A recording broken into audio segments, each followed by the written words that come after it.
Book story of the day. मूर्ख कौन। Books. किसी गांव में एक सेठ रहता था। उसका एक ही बेटा था जो व्यापार के काम से परदेस गया हुआ था। सेठ की बहू एक दिन कुएं पर पानी भरने गई। घड़ा जब भर गया तो उसे उठाकर कुएं के मुंडेर पर रख दिया और अपना हाथ मुंह धोने लगी। तभी कहीं से 4 राहगीर वहां आ पहुंचे। एक राहगीर बोला, बहन, मैं बहुत प्यासा हूँ, क्या मुझे पानी पिला दोगी? सेठ की बहू को पानी पिलाने में थोड़ी झिझक महसूस हुई, क्योंकि वह उस समय कम कपड़े पहने हुए थी। उसके पास लोटा या गिलास भी नहीं था जिससे वह पानी पिला देती। इसी कारण वहां उन राहगीरों को पानी पिलाना उसे ठीक नहीं लगा। बहू ने उससे पूछा, आप कौन हैं? राहगीर ने कहा, मैं एक यात्री हूँ। बहू बोली, यात्री तो संसार में केवल 2 ही होते हैं, आप उन दोनों में से कौन हैं? अगर आपने मेरे इस सवाल का सही जवाब दे दिया तो मैं आपको पानी पिला दूंगी, नहीं तो मैं पानी नहीं पिलाऊंगी। बेचारा राहगीर उसकी बात का कोई जवाब नहीं दे पाया। तभी दूसरे राहगीर ने पानी पिलाने की विनती की। बहू ने दूसरे राहगीर से पूछा, अच्छा तो आप बताइए कि आप कौन हैं? दूसरा राहगीर तुरंत बोल उठा, मैं तो एक गरीब आदमी हूँ। सेठ की बहू बोली, भैया, गरीब तो केवल 2 ही होते हैं, आप उनमें से कौन हैं? प्रश्न सुनकर दूसरा राहगीर चकरा गया। उसको कोई जवाब नहीं सूझा तो वह चुपचाप हट गया। तीसरा राहगीर बोला, बहन, मुझे बहुत प्यास लगी है, ईश्वर के लिए तुम मुझे पानी पिला दो। बहू ने पूछा, अब आप कौन हैं? तीसरा राहगीर बोला, बहन, मैं तो एक अनपढ़ गंवार हूँ। ये सुनकर बहू बोली, अरे भाई, अनपढ़ गंवार तो इस संसार में बस 2 ही होते हैं, आप उनमें से कौन हैं? बेचारा तीसरा राहगीर भी कुछ बोल नहीं पाया। अंत में चौथा राहगीर आगे आया और बोला, बहन, मेहरबानी करके मुझे पानी पिला दें। प्यासे को पानी पिलाना तो बड़े पुण्य का काम होता है। सेठ की बहू बड़ी ही चतुर और होशियार थी। उसने चौथे राहगीर से पूछा, आप कौन हैं? वह राहगीर अपनी खीज छिपाते हुए बोला, मैं तो, बहन, बड़ा ही मूर्ख हूँ। बहू ने कहा, मूर्ख तो संसार में केवल 2 ही होते हैं, आप उनमें से कौन हैं? वह बेचारा भी उसके प्रश्न का उत्तर नहीं दे सका। चारों पानी पिए बगैर ही वहां से जाने लगे तो बहू बोली, यहाँ से थोड़ी ही दूर पर मेरा घर है, आप लोग कृपया वहीं चलिए, मैं आप लोगों को पानी पिला दूंगी। चारों राहगीर उसके घर की तरफ चल पड़े। बहू ने इसी बीच पानी का घड़ा उठाया और छोटे रास्ते से अपने घर पहुंच गई। उसने घड़ा रख दिया और अपने कपड़े ठीक तरह से पहन लिए। इतने में वे चारों राहगीर उसके घर पहुंच गए। बहू ने उन सभी को गुड़ दिया और पानी पिलाया। पानी पीने के बाद वे राहगीर अपनी राह पर चल पड़े। सेठ उस समय घर में एक तरफ बैठा ये सब देख रहा था। उसे बड़ा दुख हुआ। वह सोचने लगा, इसका पति तो व्यापार करने के लिए परदेस गया है और यह उसकी गैरहाजिरी में पराए मर्दों को घर बुलाती है, उनके साथ हंसती बोलती है। इसे तो मेरा भी लिहाज नहीं है। ये सब देख अगर मैं चुप रह गया तो आगे से इसकी हिम्मत और बढ़ जाएगी। मेरे सामने इसे किसी से बोलते बतियाते शर्म नहीं आती तो मेरे पीछे न जाने क्या क्या करती होगी। फिर एक बात ये भी है कि बीमारी कोई अपने आप ठीक नहीं होती, उसके लिए वैद्य के पास जाना पड़ता है। क्यों न इसका फैसला राजा पर ही छोड़ दूं। यही सोचता वह सीधा राजा के पास जा पहुंचा और अपनी परेशानी बताई। सेठ की सारी बातें सुनकर राजा ने उसी वक्त बहू को बुलाने के लिए सिपाही बुलवा भेजे और उनसे कहा, तुरंत सेठ की बहू को राजसभा में उपस्थित किया जाए।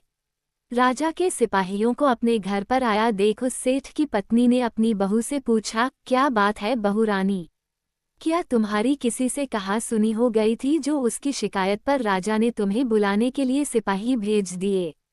बहू ने सास की चिंता को दूर करते हुए कहा, नहीं सासू माँ, मेरी किसी से कोई कहा सुनी नहीं हुई है, आप जरा भी फिक्र न करें।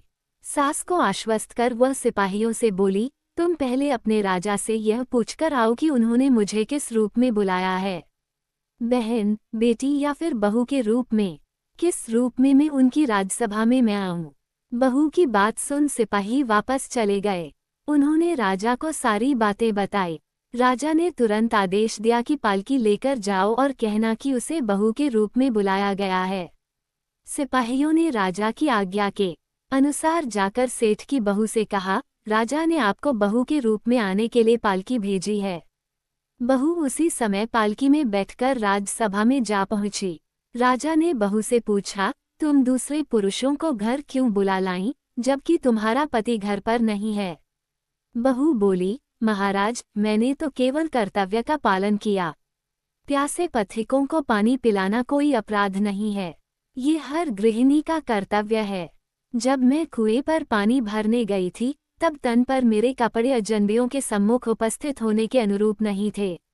इसी कारण उन राहगीरों को कुएं पर पानी नहीं पिलाया। उन्हें बड़ी प्यास लगी थी और मैं उन्हें पानी पिलाना चाहती थी। इसलिए उनसे मैंने मुश्किल प्रश्न पूछे और जब वे उनका उत्तर नहीं दे पाए तो उन्हें घर बुला लाए। घर पहुंचकर ही उन्हें पानी पिलाना उचित था। राजा को बहू की बात ठीक लगी। राजा को उन प्रश्नों के बारे में जानने की बड़ी उत्सुकता हुई जो बहू ने चारों राहगीरों से पूछे थे। राजा ने सेठ की बहू से कहा, भला मैं भी तो सुनूं कि वे कौन से प्रश्न थे जिनका उत्तर वे लोग नहीं दे पाए। बहू ने तब वे सभी प्रश्न दोहरा दिए। बहू के प्रश्न सुन राजा और सभासद चकित रह गए। फिर राजा ने उससे कहा, तुम खुद ही इन प्रश्नों के उत्तर दो। हम अब तुमसे ये जानना चाहते हैं। बहू बोली, महाराज, मेरी दृष्टि में पहले प्रश्न का उत्तर है कि संसार में सिर्फ दो ही यात्री हैं, सूर्य और चंद्रमा। मेरे दूसरे प्रश्न का उत्तर है कि बहू और गाय इस पृथ्वी पर ऐसे दो प्राणी हैं जो गरीब हैं। अब मैं तीसरे प्रश्न का उत्तर सुनाती हूँ। महाराज, हर इंसान के साथ हमेशा अनपढ़ गंवारों की तरह जो हमेशा चलते रहते हैं वे हैं भोजन और पानी। चौथे आदमी ने कहा था कि वह मूर्ख है, और जब मैंने उससे पूछा कि मूर्ख तो दो ही होते हैं, तुम उनमें से कौन से मूर्ख हो, तो वह उत्तर नहीं दे पाया। इतना कहकर वह चुप हो गई। राजा ने बड़े आश्चर्य से पूछा, क्या तुम्हारी नज़र में इस संसार में सिर्फ दो ही मूर्ख हैं? हाँ महाराज, इस घड़ी इस समय मेरी नज़र में सिर्फ दो ही मूर्ख हैं। राजा ने कहा, तुरंत बतलाओ कि वे दो मूर्ख कौन हैं। इस पर बहू बोली, महाराज, मेरी जान बख्श दी जाए तो मैं इसका उत्तर दूं। राजा को बड़ी उत्सुकता थी यह जानने की कि वे दो मूर्ख कौन हैं। सो उसने तुरंत बहू से कह दिया, तुम निःसंकोच होकर कहो।